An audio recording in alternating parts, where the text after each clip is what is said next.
28 October रोजी रात्री हातकणंगले तालुक्यातील कबनूर या ठिकाणी अभिनंदन जयपाल कोल्हापुरे यास पंकज चव्हाण व त्याच्या सोबतचे 3 ते 4 जणांनी वैशाली हॉटेल येथे झालेल्या भांडणाच्या कारणावरून पोलीस ठाण्यात जायचं आहे असे सांगून अभिनंदन कोल्हापुरे यांना कबनूर गावच्या हद्दीतील हिंदुस्थान पेट्रोल पंपासमोरून घेऊन जाऊन अभिनंदन कोल्हापुरे याच्या डोक्यात सिमेंटचा गोलाकार पाईप घालून जबर दुखापत करून खून केल्याबाबत गुन्हा नोंद करण्यात आला होता।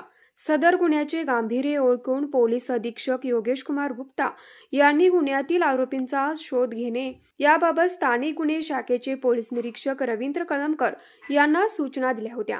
पोलीस निरीक्षक रवींद्र कळमकर यांनी गुन्ह्याच्या ठिकाणी पोलीस उपनिरीक्षक शेष मोरे यांच्यासह भेट देऊन पोलीस अंमलदारांचे पथक तयार करून आरोपींचा समांतर शोध सुरू केला।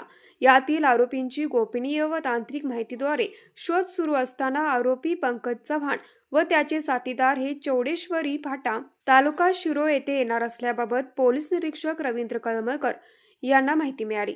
त्या अनुषंगाने पोलीस पथकासह चौडेश्वरी फाटा येथे सापळा लावून पंकज चव्हाण कबनूर यास ताब्यात घेतले। त्याच्या सोबत असलेले इतर 3 इसमांना त्यांची नावे विचारली असता त्यांची नावे अशी रोहित जगन्नाथ कोळेकर कागल, विशाल राजू लोंढे इचलकरंजी, आदित्य संजय पवार इचलकरंजी अशी सांगितली। सदर आरोपींकडे गुन्ह्याची अनुषंगाने विचारपूस केली असता त्यांनी रोहित कोळेकर याच्याबरोबर हॉटेल वैशाली येथे रात्री झालेल्या भांडणाचा मनात राग धरून अभिनंदन कोल्हापुरे यास घरातून अपहरण करून त्याच्या डोक्यात सिमेंटची पाईप टाकून त्याला ठार मारल्याची कबुली दिली। यातील आरोपींना गुन्ह्याचा पुढील तपास करण्यासाठी शिवाजीनगर पोलीस ठाण्याच्या ताब्यात देण्यात आले असून गुन्ह्याचा पुढील तपास पोलीस निरीक्षक शिवाजी गायकवाड करीत आहेत। सदरची कामगिरी पोलीस अधीक्षक योगेश कुमार गुप्ता, अपर पोलीस अधीक्षक अण्णासाहेब जाधव यांच्या मार्गदर्शनाखाली स्थानिक गुन्हे अन्वेषण शाखेचे पोलीस निरीक्षक रवींद्र कळमकर,